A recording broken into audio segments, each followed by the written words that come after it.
2 years ago, Alex was kicked out by his wife because he was broke. Fast forward to today, the same man walked into her father's company, not as an employee but as the new owner. What changed in those 2 years? How did Alex go from having nothing to owning a business? What happened to her father's company? And what was her reaction when she saw him again? Sit back and let us unravel this incredible story. Meet Alex, a young man with no job, no car, and no house of his own. The only thing he had was love. On a bright Saturday morning, he stood before the mirror, adjusting his black suit. His hands trembled as he fixed his tie. Today was his wedding day, but as he smiled at his reflection, worry crept into his heart. He whispered to himself, "I hope I'm making the right choice. I don't have money, but I truly love her." Joseph, his best friend, walked into the room, holding a camera. "Still here? The bride's almost ready. Let's go," he said. But Alex, deep in thought, turned to him. "Do you think I'm making a mistake?" he asked. Joseph, looking confused, replied, "Why would you think that? You're marrying the woman you love." Alex sighed heavily. "I get it, but she's used to luxury. Her father paid for everything, even this suit. I don't have a job, and what if I can't give her the life she's used to?" Joseph walked over, placed his hand on Alex's shoulder, and reassured him. "Listen, you may not have money now, but you have a good heart. Gloria sees that, and that's why she said yes. Just trust yourself, trust God, and one day, you'll be the one paying for other people's weddings." A soft knock on the door broke their conversation.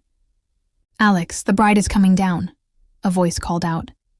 Alex stood up, grabbed the black ring box, and walked toward the door with Joseph by his side.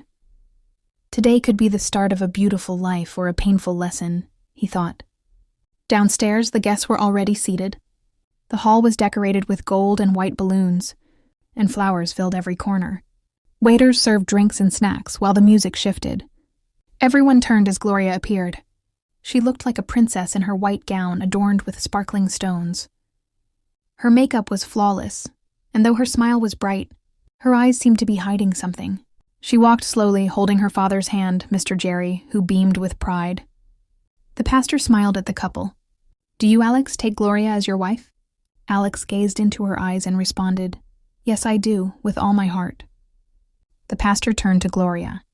"Do you, Gloria, take Alex as your husband?" Gloria looked at her father, who nodded, then turned back to Alex. "Yes, I do." The pastor raised his hands. "You may now kiss the bride." The room erupted in applause. Laughter, dancing, and joyful cheers filled the air. But even as Alex held Gloria's hand tightly, a sense of unease lingered. He whispered in her ear, "Thank you for choosing me, even though I have nothing."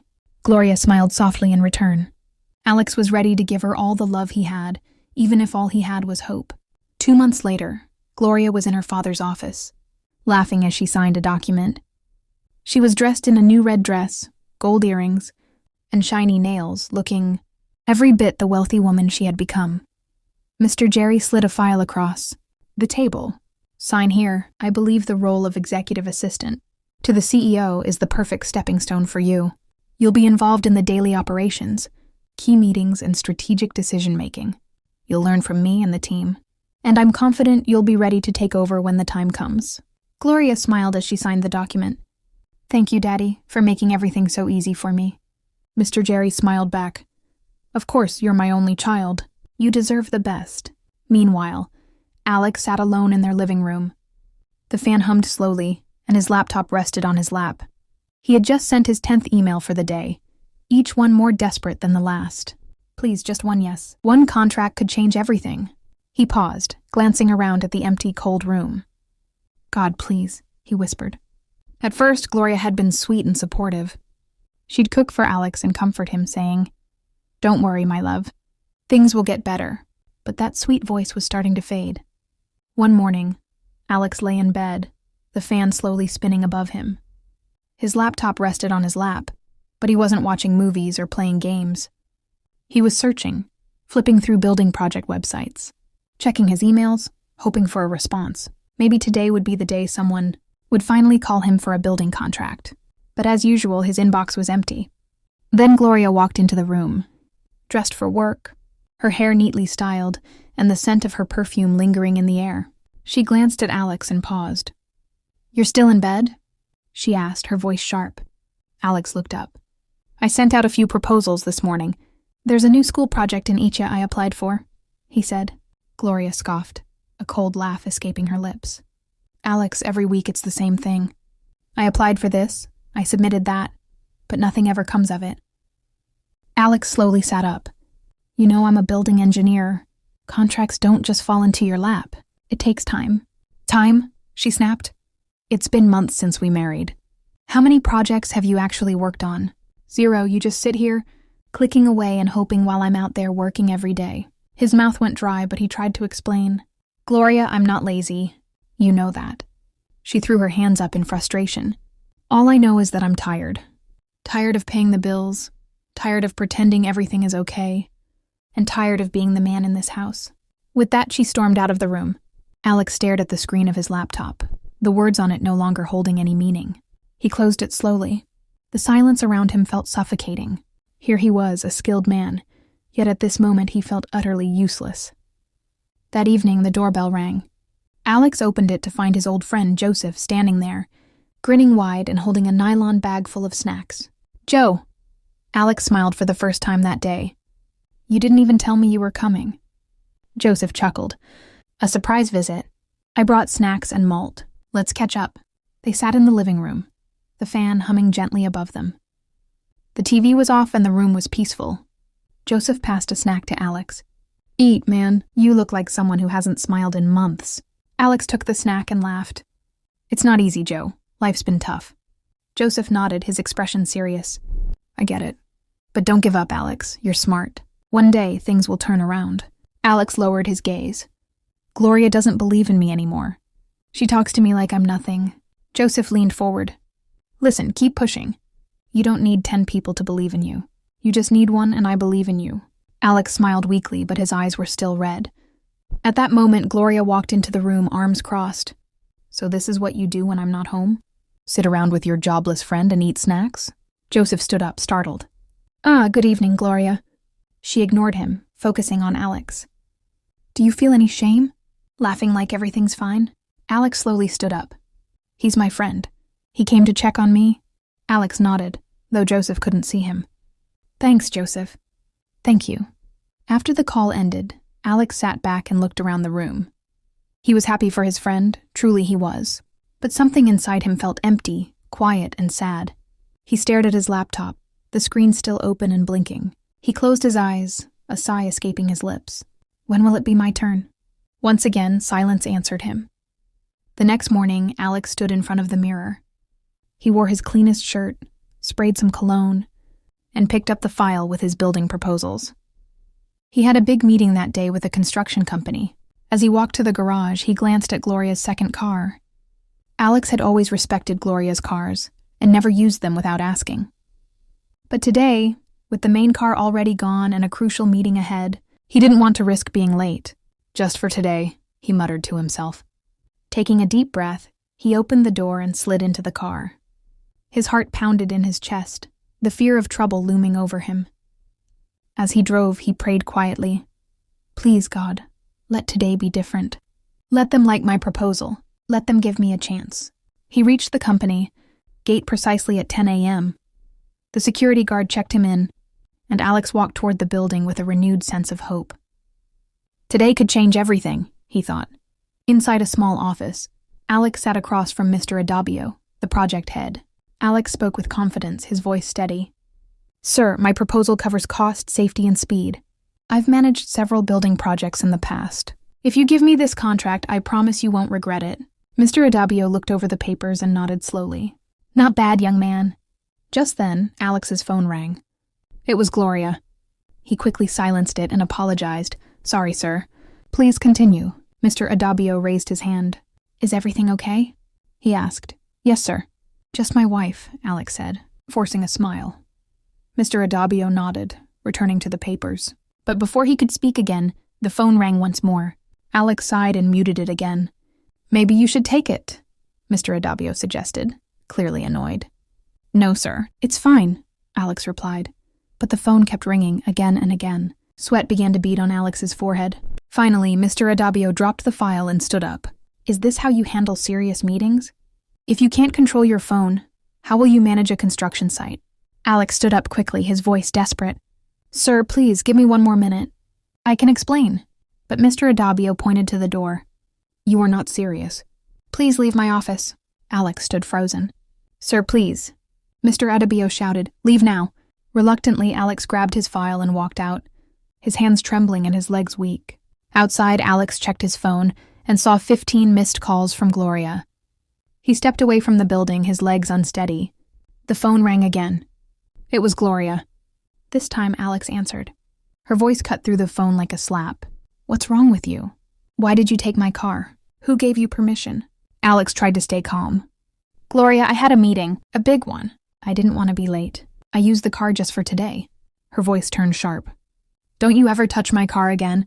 Are you my driver? If you need a car, go buy your own." Alex's voice cracked. "Do you know what you just did? That meeting was important. I was this close to getting a contract worth millions. But your calls ruined everything. You made me lose it all today." Gloria laughed bitterly. "So now it's my fault you're a failure?" Alex sighed, his frustration bubbling over. "I'm trying, Gloria. I'm really trying. All I need is your support." Her response was cold. "Support yourself. Not with my things." Then, without another word, she ended the call. Alex stood motionless, staring at the sky, feeling the weight of her words. He didn't know which hurt more, losing the contract or hearing her speak to him like that. Later that evening, Alex returned home and opened the front door slowly. Gloria stood in the living room, arms crossed, her eyes sharp. Before he could speak, she shouted, "Where's my car key?" Alex reached into his pocket and handed her the key. She snatched it from his hand, her voice venomous. "Don't ever touch anything that belongs to me again." Alex's eyes were tired, his soul weary. "Why are you treating me like this, Gloria? What did I do to deserve this kind of pain?" She stepped closer, her words cruel. "You married me and brought shame into my life. My friends laugh at me because of you." For the first time, Alex raised his voice. "I didn't marry you for your money. I married you because I loved you." Her retort was harsh. "Then maybe you should have married someone as poor as you," she shouted. The argument escalated, voices rising, anger filling the room. But then Gloria did something unforgivable. She spat in his face. Time seemed to freeze. Alex slowly wiped his face, his hand trembling. His fist clenched, but he stopped midway, the rage boiling inside him. Gloria smirked, her words dripping with malice. "Touch me and I'll have you arrested. My father will make sure of it." Alex's gaze met hers. There was no fear, no love, just coldness and hatred in her eyes.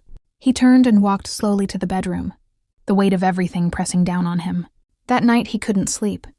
He just lay there, staring at the ceiling, wondering how love could have turned into such bitterness. The next morning, Alex sat at the dining table, his laptop open. He hadn't slept, hadn't eaten, and hadn't bathed. His eyes were bloodshot from exhaustion, but he kept searching for contracts, sending out messages. "Just one good job, God, please," he whispered. Suddenly, there was a loud knock on the door. It wasn't soft, it was angry, strong, demanding. Alex's heart raced as he looked through the curtain and saw 3 men standing outside. One was Mr. Jerry, Gloria's father, and the other 2 were soldiers. Their faces hard, their eyes stern. Alex opened the door slowly. Mr. Jerry pointed at him, his voice booming. "So you beat my daughter?" Alex was stunned. "No, sir. I didn't touch her. I swear to God I didn't." Before he could explain, the soldiers moved in, one holding his arm, the other grabbing his shirt. "Wait, I didn't do anything." "Please let me explain," Alex cried, but they didn't listen. They dragged him outside, and Gloria stood by the car, her eyes cold. She didn't even look at him as they took him away. At the barracks, they made him kneel, poured cold water on him, and forced him to do hard tasks under the scorching sun. They shouted at him, pushed him, made him crawl on the ground. He didn't scream. He didn't fight back. But his heart was shattered. Tears rolled down his face, not from the pain, but from the betrayal. "How can someone I love do this to me?" he whispered. No one answered. 3 days later, Alex returned home. His face was swollen, his body bruised and bandaged. His steps were slow, heavy with pain. He opened the door to find Gloria sitting on the couch, engrossed in her phone. He stood before her, his voice quiet but filled with hurt. "Why did you lie to your father?" "Why did you do this to me, Gloria?" She didn't apologize, didn't stand up. Instead, she threw a white envelope at him. "Sign it. she ordered. "I want a divorce. Leave my house today." Alex stared at the envelope. It was divorce papers. He looked up at her, hoping to see some trace of love or remorse. But there was nothing, just anger, just hate. He knew without a doubt this was the end. Alex packed a small bag. He left behind the gold watch she had given him, the perfume she once gifted him. He didn't want anything that reminded him of her. As he walked to the door, he turned for one last glance at Gloria. She didn't look at him. She was too busy changing the TV channel. Outside, the sky was dark, the street quiet. Alex pulled out his phone, his hands trembling. He dialed a number. It rang, and then a voice answered. "Hello? Joseph, can I stay with you for a while?" Alex asked, his voice strained. Joseph's shock was evident. "What happened, Alex? Are you okay?" Alex looked around, his eyes red, but he managed to keep his voice calm. "I'll explain when I get there." Joseph replied quickly. "Come. My door is always open for you." Alex started walking.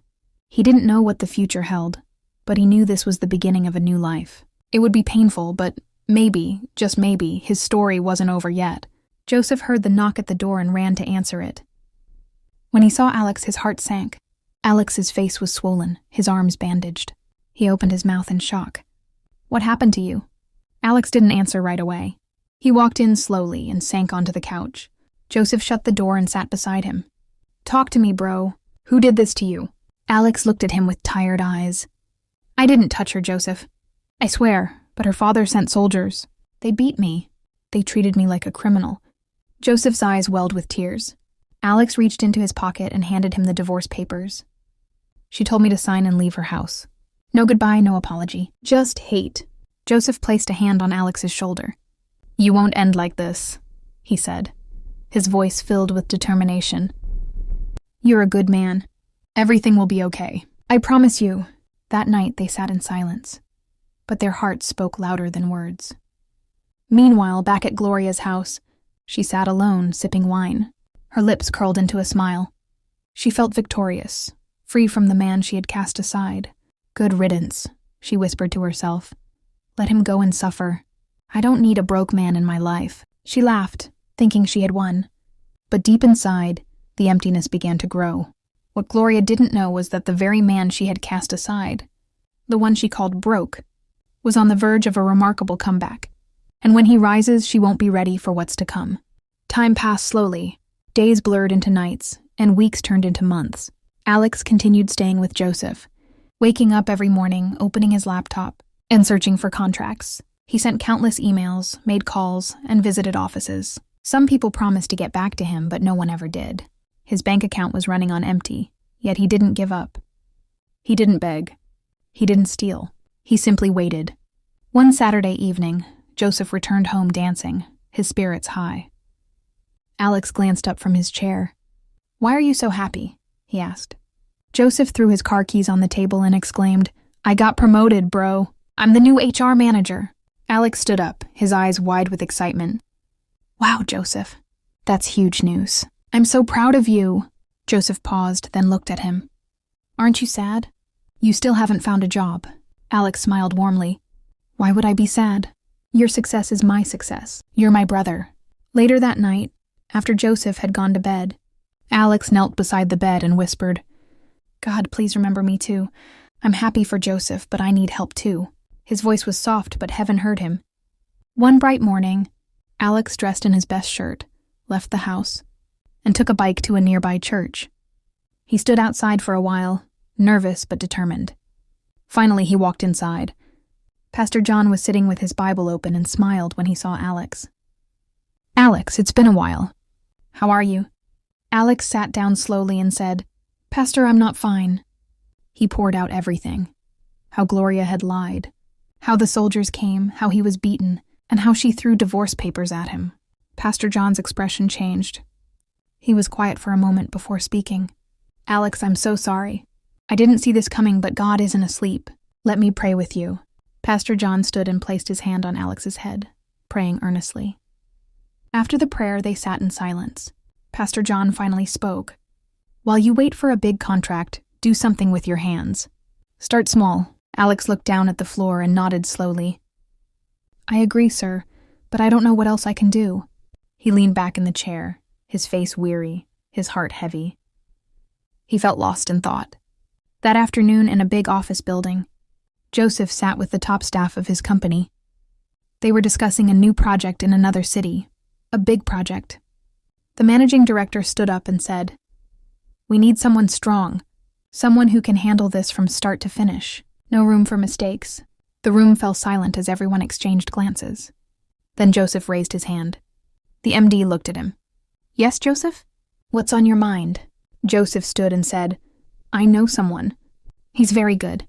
He built our university hall back then. He knows how to manage people. He's honest, and he just needs a chance." The MD raised an eyebrow. "Who is this person?"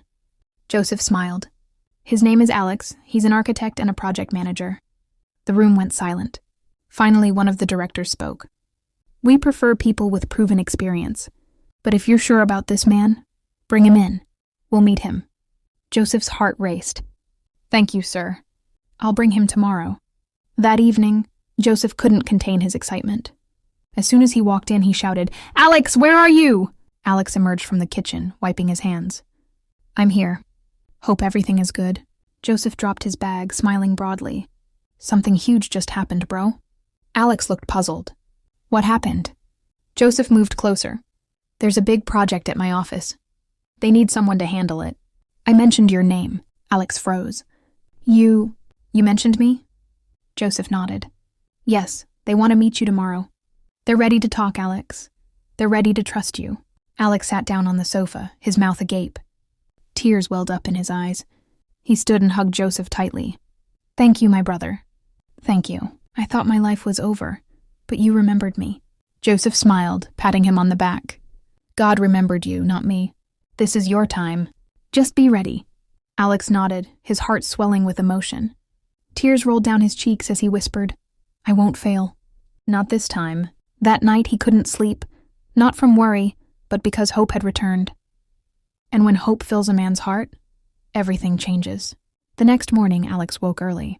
He brushed his teeth, took a clean bath, and dressed in his best clothes, a plain shirt, black trousers, and polished shoes. Standing in front of the mirror, he whispered to himself, "Today is the day." He picked up his old file, the one filled with his drawings and work samples.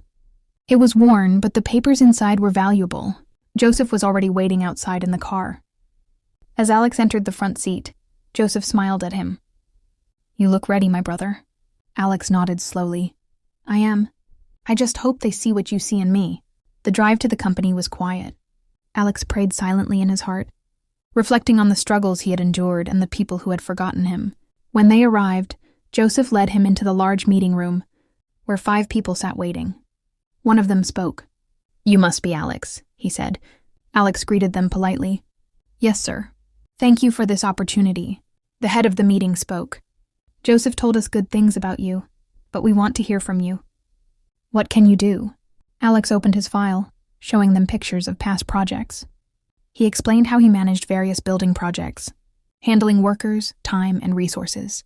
He spoke confidently but respectfully. After 20 minutes, the man in the middle looked around at the others, then turned to Alex. "We like what we see. We like what we hear. We are giving you the contract." Alex's heart leaped. The man continued, "It's a big job, a full building. Offices, a car park, a generator house. The full plan is in this folder. The contract is worth over $700,000. Alex held the folder with trembling hands. He glanced at Joseph, who smiled and nodded. Alex swallowed hard. "Thank you, sir. I won't fail you." The project went smoothly. Alex worked day and night, giving it everything he had. He planned meticulously, paid workers on time, and oversaw every step of the process. The building turned out strong, clean, and beautiful. The company was so pleased that they even gave him a thank you bonus. But that was just the beginning. 2 weeks later, another company called. "Are you the engineer who built that tower?" they asked. Alex replied yes, and they gave him another job. Then another company called and another. Word spread quickly about Alex's work. In just 5 months, he became one of the most trusted building engineers in Lagos. He bought a new house in Lekki, no longer a small one, but a big one. He also bought a black SUV. One morning, he looked at the keys in his hand and smiled. "I remember the day I had nothing," he said. Now look at me. He used some of his earnings to open his own office and hired 2 staff members. His first job went to a young man who was struggling just like he once had. Alex was no longer the man who was thrown out. He had become someone everyone wanted to meet. One bright Friday afternoon, Alex sat in his new office reviewing building plans. The air conditioner hummed softly, and the office smelled fresh. Then there was a knock at the door. "Come in." It was Joseph. Alex stood up, smiling. "My brother," he called out, shaking his hand warmly. "This office is nice, Alex," Joseph said, glancing around. "It's your prayers that built it," Alex replied with a smile. She arrived at the hospital, her heart racing. "Where is my father?" she demanded. A nurse looked up, her face grim. "Please wait, madam." "Calm down!" Then a doctor stepped out. His face wasn't smiling. He walked toward her slowly, his face solemn. "Are you his daughter?" the doctor asked. Gloria nodded quickly. "Yes, I'm Gloria." "Where is he?" The doctor's gaze dropped. "I'm sorry. Your father didn't make it. He had a heart attack. He was brought in too late." Everything around Gloria seemed to fade away. The room grew quiet, her world suddenly silent. Her knees buckled and she collapsed to the floor, sobbing uncontrollably. "No, Daddy, no! You can't leave me like this!" 2 nurses rushed to her side, lifting her up gently. But Gloria felt hollow, her body trembling. Her hands shook, and her heart felt as though it had been shattered. There was no one to console her, no one to say, "It's going to be okay." She was completely alone, trapped in a cold hospital room, with a pain that words could not capture. Mr. Jerry's funeral was grand, immense even. People from all walks of life came. Well-dressed men in black suits, women in luxurious gowns, long black cars lined the streets, and flowers covered every inch. But none of it registered to Gloria. She sat under the white tent in her black dress, tears streaming down her face. The pain in her chest was unyielding, and even when people tried to comfort her, she remained silent, her eyes fixed on the coffin. Her heart was broken, shattered beyond repair. Later that day, when she returned to her father's house, the only place she now called home, she barely had time to collect herself, before 2 men in black suits approached her as she stepped out of the car. One of them was holding a brown file. "Good afternoon, madam," the taller one said. Gloria frowned, confused. "Platinum loans? What's this about?" The man opened the file and said, "Your father took out a large loan. He used all his properties, except the one you're living in, and even his company, as collateral." Gloria's mouth dropped open in disbelief. "What?" The man continued. "We're sorry, but now that he's gone, you have a few days to pay the outstanding balance, or everything will be taken over by Platinum Loans." He handed her the file and walked away with his colleague, leaving Gloria standing frozen in shock. She opened the file slowly, her hands trembling. As she read, the tears came again. The houses were no longer hers. The company was gone. Everything her father had built, gone. The fear of what would happen next consumed her, and she collapsed to the ground right there at the gate, crying harder than ever before, mourning not just the loss of her father, but the collapse of everything she had known. The next day, Gloria walked into the Platinum Loans building, her eyes red and swollen from crying. She sat across from the manager, trying to maintain some composure. "Please," she pleaded softly, "just give me more time. My father didn't intend to owe you people. He was sick." The manager's expression remained cold. "Madam Gloria, your father signed everything over to us. His company, his house, even his shares. That was 5 years ago." Gloria's heart skipped a beat. 5 years ago?" she asked, shocked. "But he never told me. We sent several notices to your family." The manager replied, but no one responded. "We waited. Now, with his passing, we've taken over everything. The company is no longer yours." Gloria's head spun as the manager opened a drawer and pulled out a thick file. "Your father used Jerrycon Engineering as loan collateral. He didn't repay. Now this company owns it. We'll be auctioning it off next week." Gloria stood up slowly, her legs weak, and walked out of the building without another word. Outside, she looked up at the sky, whispering, "Daddy, why didn't you tell me? Why did you leave me like this?" But there was no answer, only silence. 1 week later, the auction for Jerrycon Engineering was set to begin. The hall was filled with business people, dressed in sharp suits, cameras flashing, papers being shuffled. Gloria sat at the back, trying to remain invisible, Her eyes were fixed on the stage. That was her father's company, the company he had spent 35 years building, and now it was being sold. The auctioneer picked up his microphone. Ladies and gentlemen, we're starting the bid for Jerry Kahn Engineering. This includes 3 buildings, 2 warehouses, 2 residential buildings, and over 350 employees. The starting bid is $500,000. Hands shot up in the air. $550? Someone shouted. $600? Another person called out. The numbers kept climbing. Gloria felt a wave of nausea wash over her. She covered her mouth with her hand, hoping it was all just a nightmare. $800, the auctioneer called. $1 million, another voice chimed in. Then a new voice spoke up, louder and bolder. $1.2 million. The bid continued, but Gloria could no longer bear it. Everything she knew, everything her father had worked for, was slipping through her fingers. The room fell silent for a moment. The auctioneer scanned the crowd before speaking. Final bid, $1.2 million. Going once, going twice, sold. He pointed to the man who placed the bid. Sold to Mr. Alex Engineering Limited. Gloria's eyes widened in disbelief. Alex, no it can't be. She stood up in shock, her heart racing. There, walking forward with confidence and calm, was Alex. He was a completely different man, no longer the one she had dismissed as poor. He shook hands with the auctioneer, signed the papers, and just like that, he became the new owner of her father's company. Gloria's chest tightened. She struggled to breathe, as if the moment was unreal. Everything felt like a scene from a movie, yet it was real. The man she had cast out of her life had just purchased everything her father had left behind, and here she was, powerless to stop it. After the auction, Gloria stood outside the hall, her eyes glued to the door.